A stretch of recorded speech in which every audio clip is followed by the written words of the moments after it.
Welcome everyone to our third virtual APWA Street Conference session. My name is Renee Railsback and I am the co-chair of the APWA Spring Street Conference and your moderator for today's session. I'd like to thank all the members of the Karma board who have helped put together all of these sessions for our virtual street conference. Hopefully you were able to participate in some of the others that we had during the month of April, each Thursday. If you missed any of the topics, they are recorded and you can access them on the APWA Colorado chapter board. Our session today is being recorded and it will be posted on our chapter website afterward. Initially, everyone is muted. This is just a reminder that if you're not the speaker or called upon to speak, please remain muted as not to disturb the presenters. However, we will open it up to questions and you can either post your questions in the chat pod or the question and answer pod, or during question and answer period, you can unmute your phone at that time and ask your questions. Today, we're talking about shared use of public facilities and services. This is a way to maximize agency resources and increase return on investment of public dollars.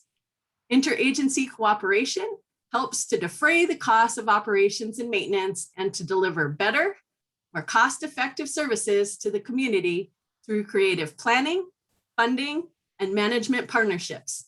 A win-win-win for everyone.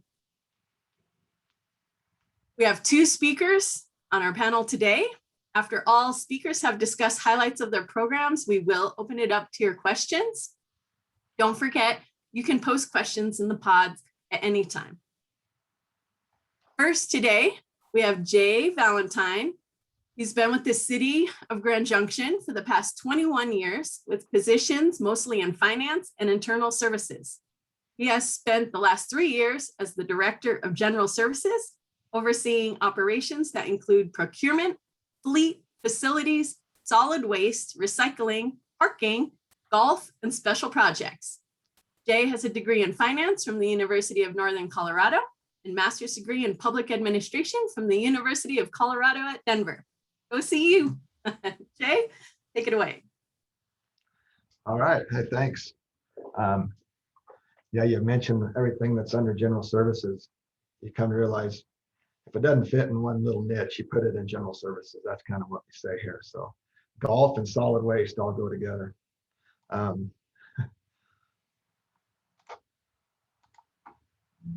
you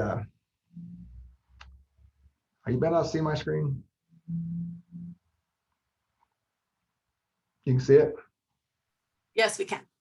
Okay. Yep. Okay. So and then yeah, you are in presentation mode. So at the top on display settings, just go to change it to presentation mode. Presentation mode. Yeah, under display. Yep. Yep, swap. There we go. Perfect. That look good now? Yes. Okay. Yeah, so golf and shared use facility. Speaking of, we have a ribbon cutting today on a facility that went in conjunction with Colorado Mesa University. But that's not as interesting as what this one, in my opinion, this one's kind of near and dear to my heart. It's a coordinated effort between the city of Grand Junction, Mesa County, and our transit system here called Grand Valley Transit. So we started out at our wastewater treatment plant. It's called the Persigo Wastewater Treatment Plant. It serves a population, as you can see, of 85,000 people. And has a rated capacity of 12.5 million gallons per day. It's jointly owned by the city and the county. Now, the rated capacity is important because of what is produced through the treatment process. And what we're going to be talking about is the methane gas that is produced as a byproduct of the sewage treatment process. And the biogas that's produced is actually considered an advanced biofuel. So if you could find a way, if there's ways that you can take the methane gas, go through a process, scrubbing process, you can get it to a compressed natural gas type, the same quality. For quite a while, the city's been looking at ways to use biogas, and we studied different ways to use it. One of them was to basically heat some of the buildings that we have on the property at Persego wastewater treatment plant. But 84% of the methane was being flared out in the atmosphere, as you can see our eternal flame that we had there on the right hand side. So one of the ideas years ago was to turn it into a vehicle fuel. However, the idea was ahead of the technology to make that happen.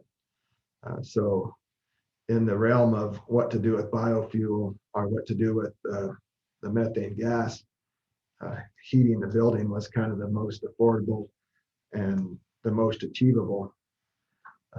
However, in 2016, we teamed with the company to put in the infrastructure that would convert the raw digester biogas to a high quality natural gas that would be suitable for vehicle fuel. One thing that original plan was that we were going to, in essence, sell the gas to Xcel Energy, inject it in their pipeline, and take out a light quantity down at our compressed natural gas fueling station, which is 5.5 miles down the road from the wastewater treatment plant. We already had in place compressed natural gas station at our facility, our fleet facility, and we're just using Xcel gas, compressing it, putting in the vehicles. So the idea was to set up a wheeling charge with Xcel Energy where we could put a quantity of gas in the pipeline, take out a similar quantity down at the fleet fueling facility. However, after about 1.5 years of Xcel studying this process, I think they weren't real comfortable with us putting sewer gas in their pipeline. So it took a while for them to do the research. When they finally got comfortable with it, there was a lot of stipulations on how we were going to do that. One of them included a monitoring piece of equipment that before the gas went into the pipeline, it would go through this monitor. It involved installing a slam valve where if the gas wasn't up to quality, it would slam the valve.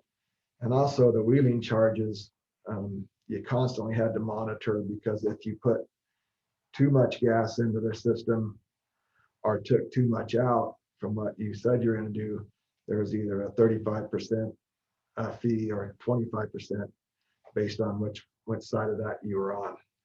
So ultimately, we felt it was just more cost effective to put in a pipeline to go the 5.5 miles straight down the road to our fleet fueling facility. So about a $1.2 million pipeline, as you can see the picture there. And this is a picture of the fueling facility. So kind of on that bottom left-hand corner of the screen, those are what are known as slow fill compressed natural gas filling station. So what happens there, you have a refuse truck, a city bus,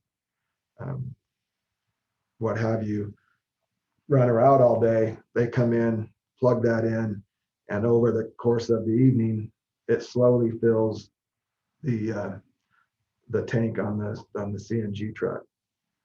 The benefit of that is you can get more fuel into the tank, and you don't need storage to do that. Kind of up on the top where you see the round spheres, those are the storage spheres that they have. And what those do is they feed, when you see in the middle of the screen where it looks like a normal gas pump, that's a CNG pump. So if you need, it's also called a fast fill. So if you need to fuel real quickly, like you would at a gas station, you pull up to that fast fill pump, and from those spheres that are pressurized, it'll do a more of a fast fill. As you can see at that pump in the middle, it says, you could read it, it says on top, Monument Clean Fuel. We partnered with a private filling station operator to run this public side of our CNG facility. And so that's exactly what that is. The public could come in as CNG cars, our trucks, and fill up at this station. When we first put this in, we thought it would probably be a catalyst to other private fuel owners to install their own CNG facility, and that would provide some redundancy for us, because this station here is the only one in this valley. So there's a lot of sleepless nights that happen knowing that our full fleet of refuse trucks and the full fleet of Grand Valley Transit vehicles are on compressed natural gas. So if the compressors go down, we have nowhere to fuel them. There's nowhere other place to go in the valley, and that's still the case today. So there's a better picture of the fast fill pump, and there's the in the middle, we added in conjunction with Grand Valley Transit, who actually paid for an additional slow fill fueling site and additional storage. We added another 20 slow fill spots on the same property. And there's also an additional fast fill that you could see right kind of on the nose of that bus. That's just for the use of Grand Valley Transit, Mesa County, and the city. And then on the right, that's our maintenance facility, and the city does all the maintenance work on the Grand Valley Transit buses as well. So in all, the city has about 775 pieces of equipment, and 76 of those are compressed natural gas units. And you can see kind of the various types of vehicles that we run. There is 27 Grand Valley Transit buses. Kind of the best use of CNG is those vehicles that run routes, street sweepers, refuse trucks, of course, the transit buses. That's really where you can get a bang for the buck on the reduced price of the compressed natural gas. And earlier I mentioned that the biofuel is considered an advanced biofuel. And where that comes into play is there's the renewable fuel standards that are in place right now. What those are, if you can see the green bars, and that's a renewable biofuel. That's what we used to, or we still have it. You consider E85. So refineries, what they call obligated parties, were required to blend a certain amount of renewable biofuel in the fuel, and the corn, ethanol, E85, that was kind of the first mandate of that. And I don't know if you're familiar with E85, it had mixed reviews of whether that was really saving fuel or the cost or the amount that it costs to produce it kind of offset that.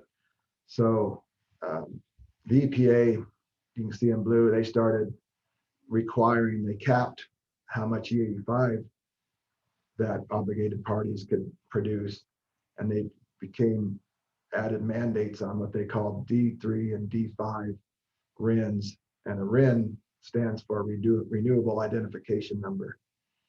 And when an obligated party is required to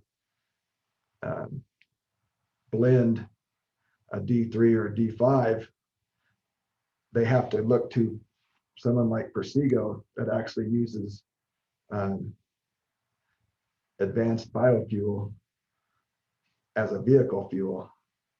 And when they have someone like Persigo and a few other around the country, they purchase the RINs that are produced. So every gallon of gas that we produce creates a RIN number. And those RIN numbers are marketable to the Exxons, the BPs, refineries, and those that are required under this mandate to blend fuel. So what happens is, if you follow this picture, first we produce the gas at Persigo. It is sold and delivered to the city of Grand Junction. The city then supplies the dispensing methods, as we talked about earlier, for the sale of the biogas. And then Grand Valley Transit and internal users of the city and some in the county will pay $1.50 per gallon at the pump to the city. The city then will pay back Persigo $1.30 per gallon for the gas production. The 20 cents that we hold back from the $1.50 that we charge is the compressing charge that we have to do at the site. And then Persigo then will sell those renewable identification numbers from the production and the use of the biogas to the obligated party. So if you look, the arrow that goes down kind of to the bottom corner, it costs Persigo about $1.04 to produce per gas. The GGE means gas gallon equivalent. It costs about $1.04 per gallon. However, the RIN value right now, they get about $2.07 per gallon from the RIN sales, and then $1.30 per gas gallon equivalent for the fuel that's sold to our shared users that are on the system. So at the end, in the end, the Persigo wastewater treatment plant makes $2.33 per gallon. And then we take that money and apply it towards the infrastructure that we talked about earlier that converts the methane gas into the usable compressed natural gas. And so we have a payoff model, taking this profit, if you will, to pay down the debt that we had on the infrastructure. And it's about a 5-year payback. And when that payback occurs, we'll be able to drop the charge to all of the users on the system to around 75 cents a gallon. And when you're driving a bus or a trash truck where you're stepping on the gas full bore and then letting off of it within the length of a house, you get about 2.5 miles per gallon. So the difference between paying 75 cents and what you'd pay for a gallon of diesel, you could calculate the savings. And so that's the basically the shared use that we have of a total fueling system between 3 different entities. And that is the end of my presentation, and I'll be of course happy to take questions when we're finished. Thank you, Jay. I just have one quick question before we pass it off. Did you all use any, oops, sorry. Did you all use any unique funding sources or grant opportunities to implement this system? Yeah, we did. So when we did the original CNG system at our city shop prior to Persigo, it was almost all grant funded through the governor's energy office and various grants. We were what they called the missing link in a system, a compressed natural gas fueling system that stretched from California to Denver, and you could get all of the way except for this gap in Grand Junction. So we actually ordered compressed natural gas refuse trucks prior to having any way to fill them. And so it takes about a year from the time you order a refuse truck to the time you get it. So we had a year to get a fueling system put in, and literally the truck showed up about 3 days prior to the ribbon cutting on the fueling system. So yeah, the first one was almost all grant funded. And then we did get a DOLA grant, a $500,000 DOLA grant for the infrastructure at the Persigo wastewater treatment plant. Excellent. Thank you very much. Our next speaker is Rod Meredith. He has been in public works management for 44 years. He doesn't look that old. But the last 8 years as the Director of Public Works Operations for Douglas County, Colorado. Rod is a graduate of Kansas State University and a longtime friend of APWA and LTAP, in fact, in both Kansas and Colorado. So Rod, over to you. Well, good afternoon, or good morning, I should say. Welcome, everyone. Let me see if I can get my screen to go here.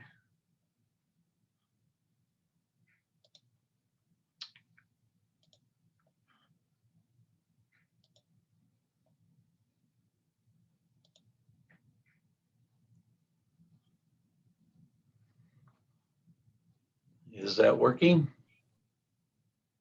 Not yet. Did you press the green share screen button down at the bottom of your toolbar? I did. See it. Oh, there it goes. It's coming now. All right. Now we see the slides, and then just throw it into the slideshow mode.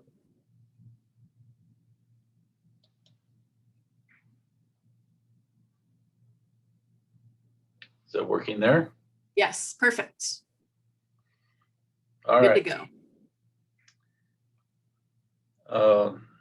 As Renee said, I've been at Douglas County for about 8 years, and a lot of the shared facilities that we have in operation were actually created, some of them several years before I came, but I have been involved with at least one of the facilities here after I came to Douglas County. I'm just going to kind of tell you a little bit about Douglas County and then some of the key factors that are involved with developing joint facilities. And I have several sample agreements that I've kind of highlighted sections in that I think are important to include in an agreement for a shared facility.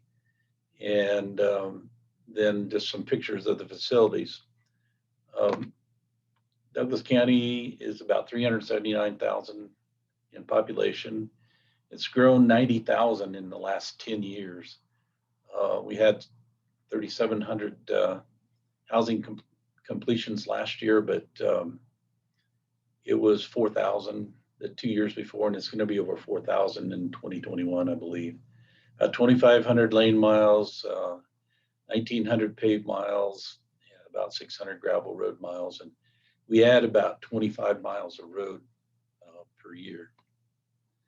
We have 8 facility locations, and in our department we have 83 employees. That's just the operations side. That doesn't include engineering. We run about 68 plow trucks. We have about 312 pieces of equipment, and we work out of 6 maintenance districts. Kind of showing you this so you know what our facilities have to store. We use about 248,000 pounds of crack seal material, 91,000 tons of gravel, 20,000 tons of asphalt. And that's just our internal use. That doesn't include the 80,000 tons that engineering uses with contracts. We use about 685,000 gallons of liquid dust control material, typically mag chloride, and 21,000 tons of salt and salt sand mix for a granular de-icer, and then 324,000 gallons of liquid de-icer, again, mag chloride. So the county looks like this, and there's kind of 3 population centers. There's kind of 2 large areas in the north part of the county, and then the whole rest of the south part of the county is represented in the circle at the bottom. We have shared facility locations at Parker, with the town of Parker, with the town of Castle Rock. We also have it in Moore Road, Larkspur, Trumbull, and Northwest, and I'll show you where these are here in a second. So it's with the partners that we partner with, the town of Parker, CDOT, our own sheriff's office, and the town of Larkspur, and the Douglas County School District, and Denver Water. So if you look at this map, I'm not sure if you'll be able to see can you see my mouse okay? The shared facilities are, here's our Northwest facility that we share with the school district. This is our Moore Road facility that we share with the sheriff's office. And then our Parker facility we share with the town of Parker. And then in Castle Rock, we share with CDOT. And then down in Trumbull is where we share with Denver Water. And over here in Larkspur is where we share some responsibilities with the town of Larkspur. Of course, the benefits: eliminates duplication, may save on construction and operating costs. You don't have to duplicate every single feature for each entity if you're sharing a facility. The public really thinks it's responsible to do that. They don't really want to see a fuel station for the town and then right across the road another fuel station for the county. So it really helps, I think, give us a better image when we're sharing spaces. It actually makes it more efficient too. We don't really use up as much land since we're not having our own separate facilities. And it does let us do some joint purchasing, particularly with fuel. We buy enough for us and the town, in the case of Parker. And so we get a little better price because of the higher quantities. And it really helps develop relations between these agencies, because with all of them, we have some occasional meetings to talk about the facility. So we get to know each other a little better. Some of the things you want to really think about is make sure the administration officials are involved with the development in the beginning, because they'll need to sign on to the IGAs. We try to do the planning together and consider what facilities can be shared. And in this case, we've done fuel, salt storage, truck wash, shared land, and so forth. We also participated in the designs when large facilities were being built. And so we attended the Parker's design charrettes, and I think it really helped to get it linked up together. You always want to look at internal traffic patterns so you're not running over each other. And you need to determine the percentage of use by each agency, because later on, if there's some cost sharing, you need to have an idea of how much of a certain material or resource that each agency is using, so you can cost share properly. So in the agreement, you always want to describe the facilities, include the construction cost sharing, include ongoing maintenance responsibilities, who's going to take care of what, and then who's going to be responsible for maintenance costs versus repairs or major improvements, which is another category. need to figure out how to set charges for shared product usage, and also set up annual facility coordination meetings so that you can keep it running smoothly down the road. You'd, of course, get planning approval from each agency. So we had to go in front of the planning board for both the town and for the county to make this happen. And I would suggest doing a term for agreement, 10 years or more, so you don't have to re-up it all the time. So we have 6 joint facility agreements with current IGAs. And what I've included is some sample IGAs. And I've included the whole IGA, which I won't read through, but I've highlighted some of the important points out of them. And the reason I included them was so that if you want to see samples for your own IGA, they're available to you. And then I've got pictures of locations. So this one is just kind of showing the Parker IGA. And in this case, we started out just wanting to share in salt storage. And we ended up taking it a little further than that. And something that I think is important is again, is participating in the design together. And then, so you have to describe kind of what those terms are. And then you need to understand how much money each is going to pay. And in this case, we each paid $1 million towards this project, the town of Parker and Douglas County. And but the town did the design and construction. They were actually also responsible for environmental compliance and spill containment and traffic flow. But yet we had a approval. In other words, we had to agree to what was being built. And that was not too hard to work out, actually. So in this case, it was not only the salt shed, it ended up being mag chloride tanks. And in trade for that, the town then planned to use our fueling station and our truck and car wash. And so that kind of made it so we didn't have to double up on fueling. So once the bids were done, if they came in cheaper or less than what we agreed on to begin with, then each entity got their share back. If it went over, then we had to each kind of ante up at that percentage to make it happen, which in this case we did go over slightly, I think about $160,000 that we each had to come up with to finish the project. But you need to spell out those terms in the IGA ahead of time.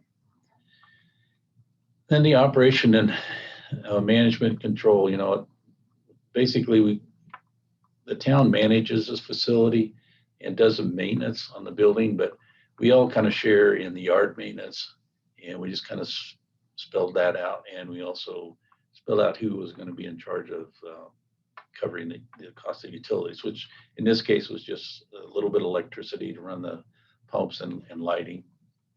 We also set up a joint working group, and we meet twice a year just to discuss how things are going and talk about any changes or updates we need to do.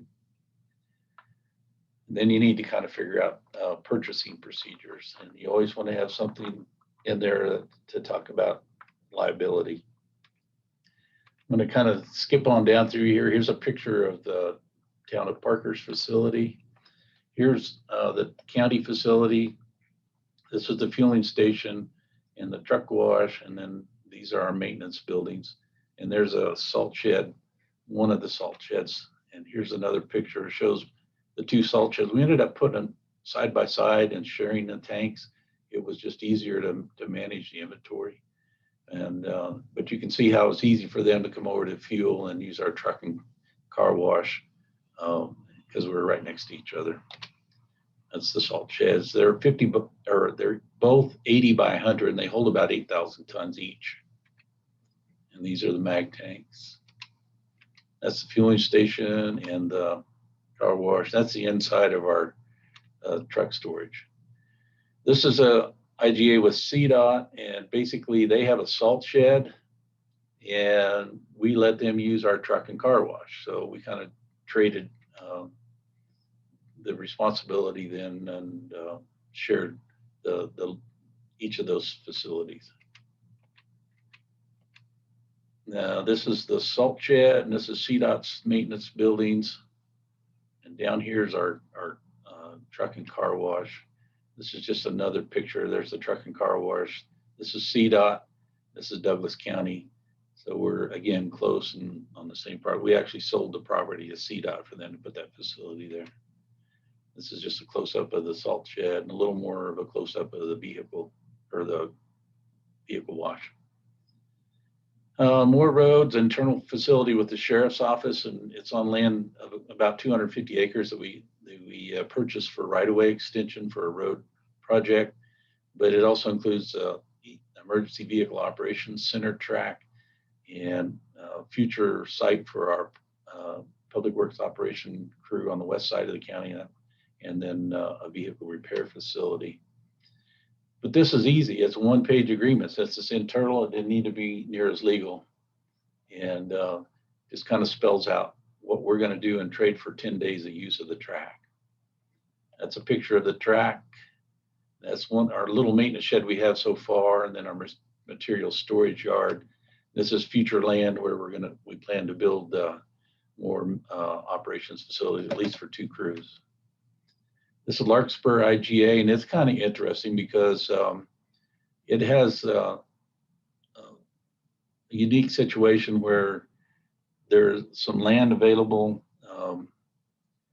near Larkspur, and we actually perform snow removal in Larkspur. In turn, they let us have the land about a little over 2 acres for free, that we don't have to pay to use. And so we actually built a salt facility on it, and but it's on the west side of I-25 in the south part of the county, so it was very advantageous for us to do that with them. This is our agreement with the school district. They administer this IGA, but originally we were going to share the fuel and an on-site generator, but more or less ended up with sharing a facility. We ended up putting our own fuel tank in because we couldn't get the card readers back in the day to work together. So, but we do share the rest of the facility. There's some pictures of it coming up here. I'll try to show real quickly. Oh, I thought it was interesting. It says neither one of us can use the facility as a landfill or a dump. So you can put all kinds of things in these IGAs. Skip down to the pictures. This is the building that we share. And then we have another office facility here. And this shared parking, they have it mainly for bus storage and school maintenance. And we have mag tanks as well as our fuel tank. And this is their fuel tank. This is actually what the building looks like. This is the salt shed that's on the end of that building. Then we have the Denver water lease, which is really for an extreme southwest Douglas County. And it allows us to park our equipment there and to run a trash transfer facility for that part of the county. One of the things they have in here is, you need to fill out whether it needs to be fenced or not, which I noticed this says cedar fencing, and I noticed we don't have cedar fencing out there, but we do have fencing. This is just some pictures of it. This is kind of our equipment maintenance area, another view from a different angle. And then we have a solar powered trash compactor and then recycled bins, roll off that we manage, and it's open on Saturdays, every Saturday, for the local people to dispose of trash. All of our facilities function pretty well. We've had damage occasionally and had to work that out with each other, but we had the agreement to figure out who had to pay for what. The one at the school district is getting a little crowded as they add buses and we add equipment. We're kind of running out of land. So that's something to think about. if you're going to do a joint facility, you have some room for expansion because you both may want to expand and need additional land. But again, it's well received by the taxpayers and really good for interagency relation. And we think it's a very economical thing to do. And that's the end of my presentation. So I'll entertain questions.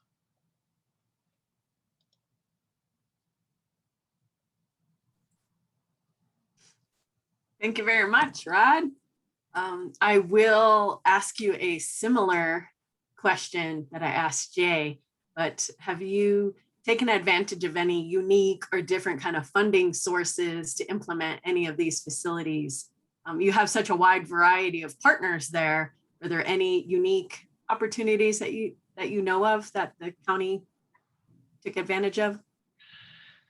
No, we really didn't. This is all ad valorem tax money, both that and city funding. So no grants. All right. Okay, at this time, we'll open it to any questions that the audience may have for either speaker. You can either enter those in the chat pod or you can unmute yourselves to ask your questions.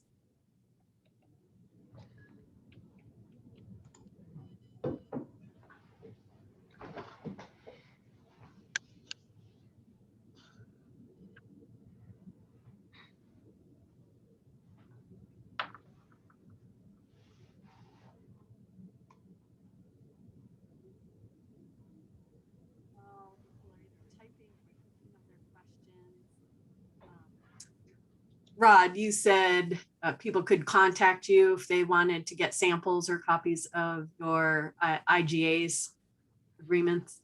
Yes, and if you post this out, they're all included. I put the whole IGA there. So if this presentation is recorded and saved out there, they can get it right off of the presentation as well.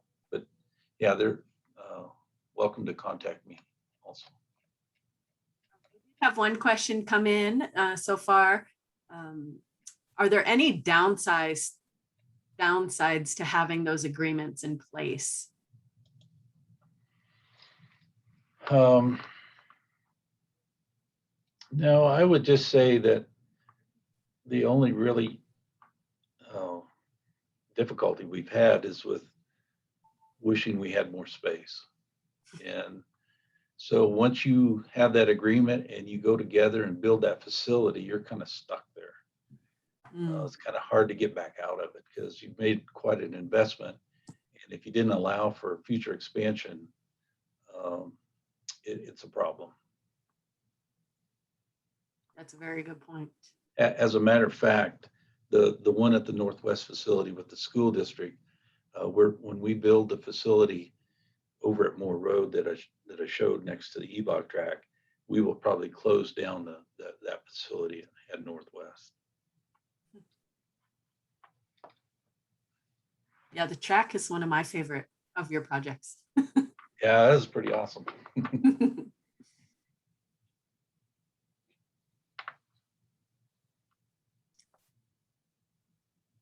Are there any other questions that you might have for our speakers?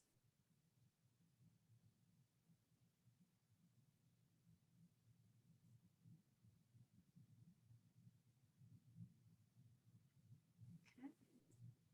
Check the Q&A. All right. Well, if there are no other questions, did either of you have any questions for each other? Just to throw it out there, you guys can ask questions too. No, but I am interested in the natural gas fueling and how well that seems to work for the operations. I know you focus on buses and sweepers, but maybe dump trucks is not a good idea. We have most of our dump trucks are compressed natural gas as well. You know, the payback of the incremental cost from a diesel to a CNG the payback's just a little longer because, like I said, the dump trucks don't get the route miles that some of those other vehicles do. But we do have compressed natural gas dump trucks as well, and plows. Interesting. Nice. All right. Well, I'd like to thank both of our participants today for joining us and your time. I'd also like to recognize and thank Pam Weimer, the APWA administrator for the Colorado chapter, for all her behind the scenes work. Thank you again to the Karma Board of APWA for putting together all the sessions throughout the month of April for our virtual street conference. If you missed any of the previous sessions, they are recorded and posted. We had public works lessons learned from the pandemic. We had maintaining gravel roads and pavement preservation. So you could check out any of those topics online. Thank you very much for everyone who participated this month and supported the street conference. We look forward to being with you in person next year. Thank you very much, everyone. Enjoy your week. Thank you, Renee.